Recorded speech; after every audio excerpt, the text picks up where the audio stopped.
Now, you know every first date do not go well. Yeah, some of them are really frightening, and we're not talking about horror shows, but yet some of these dates could be. You got to listen to this. Welcome to the Kiss the Frog Show. Hey, everybody. Welcome to Kiss the Frogs. If you're new here, we'll introduce ourselves. It's your girl, Shavak. And I'm Ed, and yes, we have some interesting first But first, this is dates. Yeah, well, go ahead. Purposes only. Please do your own research. And this is helpful entertainment, meaning if you're in a dating scene right now, this hopefully could be helpful of things to be aware of, especially with today's topic of frightening first dates. Oh, I wonder what this one is about. Well, I'm not going to tell you or give you hints, but I will tell you each story, what the title is, and then we'll go from there. Are you ready? Oh, yeah. Racy? I was going to say these for Halloween, but it's too early. But yeah, you got to stay. These will keep you warm at night thinking about this stuff. All right, here we go. Here's story number 1. The GPS date gone wrong. Okay. So let's begin. Tara had been talking to Ethan for about 3 weeks. He seemed like the ideal guy. You know, he was kind of outdoorsy, fit, great smile, always texted her good morning, like some kind of digital Prince Charming. And women like that, right? He said he loved hiking, picnics, and being off the grid. Tara thought that sounded romantic. She'd been craving a date that wasn't just coffee and small talk. They agreed to meet at a local nature park for a picnic. Ethan texted her that morning, "I found a better spot, more private, fewer people." More private should have been her first red flag, but his tone was confident, and she didn't want to seem paranoid. I mean, that doesn't necessarily, but I guess it depends on the others. First date private. Yep. When she got to the park entrance, she texted, "I'm here." He sent back a GPS pin and wrote, "Follow this. It's just a few minutes past the main lot." She opened the map and frowned. It showed a dirt road that veered away from the main trail. Still, she thought, maybe it's just a quieter area. Okay. Now you could hear like the horror movie, right? As she drove, the paved road turned into gravel, then dirt, then potholes. Her phone signal dropped to 1 bar, then 0. Ooh. No other cars, no signals, just trees, and her gut saying, this feels wrong. Finally, she spotted a truck parked awkwardly off the road. Ethan stepped out, grinning, waving, like this way was totally normal, like to say, the everyday thing. She rolled down her window jokingly. "Wow, this is very secluded." He smiled wider and said, "Yeah, it's perfect. No one ever comes here." Okay. That line hit differently. Then she noticed the picnic basket in his truck. Not wicker, not huge not wicker like she thought it was, but it was a huge black duffel bag. Next to it, leaning against the seat, was a shovel. A shovel. Was it enough for a body to fit inside? Yeah, that's what I wondered. She laughed nervously, praying it was for gardening or camping or literally anything not murder related. Before she could think of what to do, Ethan said, "You can park here and walk with me. I'll show you the spot in the woods. It's beautiful." Tara smiled and said, "Actually, my boss just texted. I needed to take a quick call." She pulled out her phone, no service, of course, and pretended to answer. "Hi, yes, I'll be right there." Then she waved apologetically and said, "Sorry, emergency at work. Rain check?" She threw the car into reverse. Before he could say another word, Ethan called out, "Wait, I can show you something first." Nope, she drove out there faster than she ever driven in her life. Heart pounding the entire way back to civilization. Once she got a signal again, she texted her best friend her location, said, "If I disappear, my last words were better spot." Later that night, she checked the dating app to report him, but his profile was gone, deleted. Tara now laughs when she tells the story, but she always ends with, "Ladies, if a guy ever says, 'No one ever comes here,' Make sure you never go there. Exactly. Whoa. Oh my goodness. Let me fix my volume She was here. definitely smart at the end Wow. and was like, I am out of here. Yeah, that is disturbing. So let's talk about this. First off, we want me to go first? You want to go first? You can go first. All right. First off, don't you think with him saying, "Hey, let's go to this place. Nobody's really there, and they'll follow me in the GPS." Don't you think at that point you would say, "There's enough of these"? Exactly to say, "Okay, time out." Why even drive to this place? Say, "Oh, this thing's take too long." Sorry. She should have just said, "Hey, listen, I'm not comfortable driving out here. Why don't you meet me in the main gate and we'll go from here?" Mm-hmm. Or not that would make a difference, but she could have asked him, "Hey, tell me specifically what you have in mind. Like, what are you going to show me? Is it a waterfall?" Like, he was very vague about the whole thing and the duffel bag and all that. I mean, I guess there's a small chance that it could have been okay, but I doubt it. It sounded very creepy to me. But why Definitely. even take it that far, Exactly. Shrek? That's what I'm concerned about, is that somebody even was able to say okay with that far enough. But go ahead. You go next. Oh no, that was definitely. I'm glad she did get out and was safe. Like I like happy endings like that. But Well, that type of happy ending. Sorry. That was a joke. yeah, Ha ha ha. yeah. But I would have definitely jumped in and been like, "Why? This is your first date, by the way. Your first date always should be someplace public. All of that other stuff needs to be when you know a person, right? So why a first date?" And she didn't ask a lot of questions at the beginning, like why, why are we meeting here? And like you say, he was so vague. And then can you believe, like at the end, that she tried to search for his profile and it wasn't there? Oh yeah. The dating profile wasn't Like, there. are you serious right now? Exactly. Exactly. That would have freaked me out totally. Definitely. Yeah. I mean, at the very beginning, like I said, when he mentioned going into like a very secluded spot, she should just say, right. It's not going to work. And that would be it. Yeah. But that one is creepy, guys. But she did the right thing at the end. Oh, another thing we'll mention as a safety tip to everybody. We mentioned this in previous episodes. Make sure you tell somebody where you're going to be at. I mean, first Right. off, you should never even go into this whole. But the problem secluded was when thing. she tried to tell someone, of course, she didn't have signal. She should have. But that's the thing. They were supposed to meet someplace else, and then remember he changed. Or maybe when she got to the park, say, "Hey, listen, just let you know, I'm at this park. This guy wants to meet me at a secluded place. It sounds really weird, but just in case, here's where I'm at right now." But then again, if you have to do that, that should be enough. Yeah, but the other issue is that, okay, let's say she told somebody, Yeah. right? And okay, they know, like somebody tell me, okay, I'm okay, but if something happens, then she's still gone though. You know what I'm saying? I know. It's That's too the late by bad then. thing. And then of course it's profile. First date. And Come then on you now. got to realize that how much information she's given. Oh, I'm at this weird park meeting somebody. She didn't say a name, so it's still going to be like a lot of clues and a lot of gaps. It's just too much. First date. Come on now, guys. That's ridiculous. Yeah, it is. So let's talk about story 2. Hopefully, well, I can't promise it's not going to be any creepier. We don't know. We'll see. Let's see what the next story is. The next story is the horror movie apartment date. Oh boy, jeez.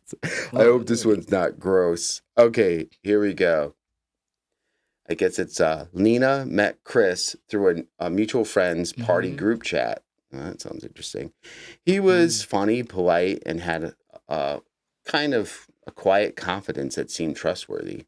They texted for a couple weeks. He sent memes. She sent back jokes. But, they were sending stuff back and forth. They all felt comfortable. Right. When he suggested a movie night at his place, she thought, okay, something casual, safe enough. I guess maybe she felt like she knew, there's other people that might know this person. So that was comfortable to go on to somebody's house for first date, because that's not normally what happens. But anyhow, she brought snacks, wore comfy clothes, and even packed out a feel-good movie option, just in case the horror ones got too intense. When she arrived, though, the vibes was off from the start. Again, see, very from the beginning. You probably don't want to feel like in some kind of way when you first get there. So what was happening is that the hallway was dark. The apartment was slightly, the apartment door was slightly open. There was soft music playing. The kind of sounds romantic until it suddenly feels like a soundtrack for a scary movie, like that type of vibe. Get She called out, out. "Hey, Chris." He appeared from the kitchen and said, "Welcome to my lair. Lair, not place or home. Lair. Red flag one." See, it always goes back to these red flags. Get out. When she stepped inside, her eyes adjusted, and she realized there was candles everywhere. Not a few for ambiance, dozens on shelves, tables, even lining the hallway like a ritual. Mm. The lights were completely off. Power outage? She asked. He smiled and said, "No, I just like candlelight. It sets a vibe." Mm. She forced a laugh. Right. Excuse me. She forced a laugh. "Right. Very medieval," she said. Then came dinner. Chris said he made soup. It looked kind of murky brown, mystery liquid with something floating in it. So she asked, "What's in it?" He leaned closer and whispered, "You'll find out." She laughed, but he didn't. Trying to shift the mood, she said, "So, what movie are we watching?" He pulled out Psycho, a classic, he Wow. said with a grin. "I like seeing how people handle fear." Red flag, too. Halfway, though, she paused the movie abruptly, said, "Hold on, I want to show you something." He disappeared down the hall. Lena waited, confused, until he returned wearing a long black coat and a blank white purge mask. Oh, jeez. If anybody knows what the purge mask is, I think it says like God. It's kind of like a white. You have to look it up to really get a context. But Yeah. that is creepy if you got this white mask Mm-hmm. and glass robe on. He stood there, silent, breathing through the mask. Lena stared at him. Is this a prank or a premonition? After what felt like an eternity, he tilted his head slowly, like a horror movie villain, and said in a distorted voice, "Don't be scared." Well, that was pretty good. Mm-hmm. That was it. Lena was done. She stood up, grabbed her bag, and said, "You win. I'm officially terrified. Great job." As she reached for the door, she started laughing hysterically. "I'm just joking. I do this with all my dates." And that's why you're still single. She turned back and said, "Well, that explains why you're still single." Then she left. Later, her friend told her that Chris had done something similar to two other women. Why did you tell her? It's so stupid. Okay, we'll get to that. He thought it was funny to scare them during movie nights. Lena now jokes that her dating life was literally haunted that year. Her takeaway: if a guy owns a horror mask outside of October, leave. You're not watching a movie. You're starting one, or yeah, Crazy. or you're starring in one. Excuse me. Can't. Sorry. I'm You're thinking starring ahead to in this one. because I sorry. Sometimes I think about how ridiculous this is, and I get off track with the reading. But Yeah, that's oh my goodness gracious, that's ridiculous. So let me go back and ask you, Sharak, what you think of that. You go first. yes. So that's why when you and she, like you said, she knew a friend that knew this guy, and like, why you didn't tell me that, right? So Mm-hmm. that's why you need to ask those questions.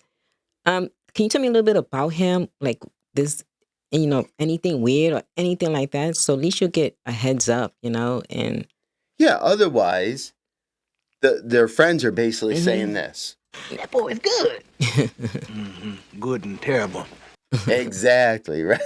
right. We need to know the terrible before the good, because Yeah, the good we she find out says on our so. own. But that is just crazy how she, and when he went up to get his costume, I would have ran and got a knife. I'm sorry, like I need to protect myself. Like he got up and walked and got his costume and stuff. I guess she I'd have been like, was. I am getting some protection too. She's just probably just going with the flow. No, I mean, come on now. It's kind of weird when she first stepped in. All of those candles, like Yeah, that's kind of weird. But first she's probably really. think it's romantic. But I'll be honest with you.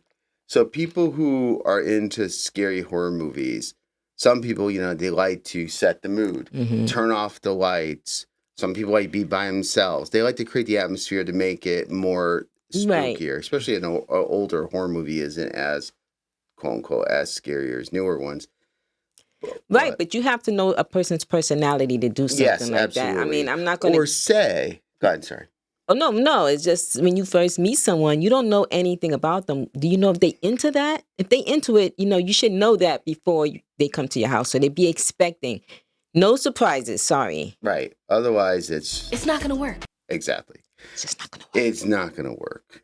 And the thing of it is maybe he told the girlfriend, don't say anything because I want to do this, this movie thing, and just don't say I don't want to ruin it because maybe he likes it. But then you got to find people who are into that type of thing. And then that person would have thought was maybe awesome.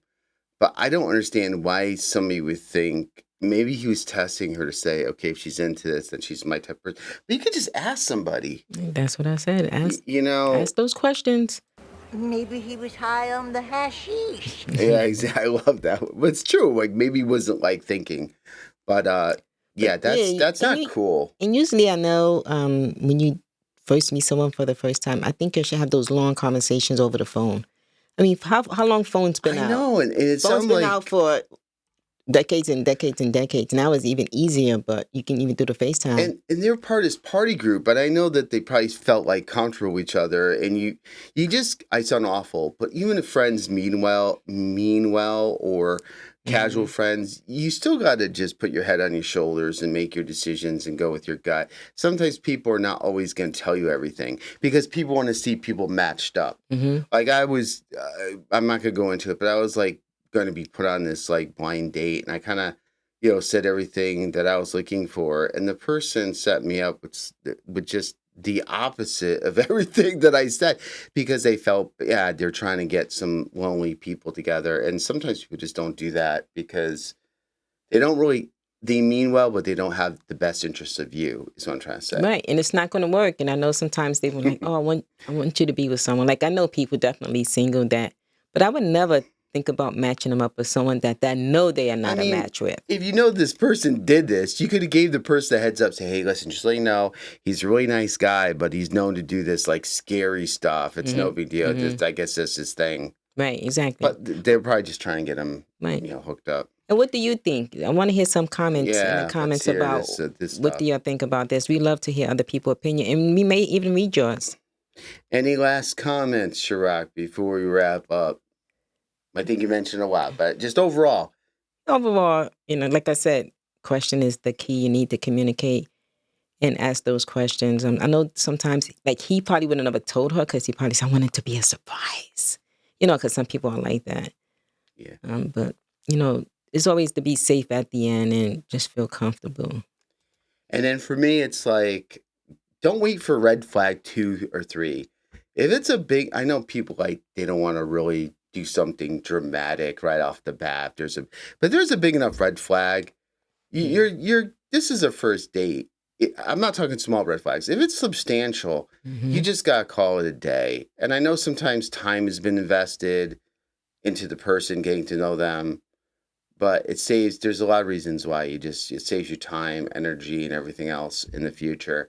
There's a big enough red flag. There's something inside you telling you, you need to just move on. So guys and gals, I should say, all you, kiss the frogs. That's like, you have to go through many different frogs, literally kissing or not kissing, but basically you have to go through all these people to try to find the love of your life. We want to hear your story, and it could be a love story too, but we want to hear about any of your stories. We're not going to read any revenge stories. So if you're trying to say, I want to talk about this person, what a jerk there, we're not going to read those. We just want to hear about your stories that could help others, whether it be good or bad. And exactly. we'll read them on a future show. Our main mission and goal is to make sure everyone is safe. You want to read these, and if you have something similar, just to give you some good information out there. We want people to be safe. And we're hoping to start some live streams down the road. With YouTube, it's a little difficult. We have to get our community up before we make it worthwhile. Right. But we love to talk live. We got a bunch of topics to talk about, and but we're here to support. So until next time, everybody, thank you so much, and we'll get you next time on Kiss the Frogs. Hope to see you next time on Kiss the Frogs.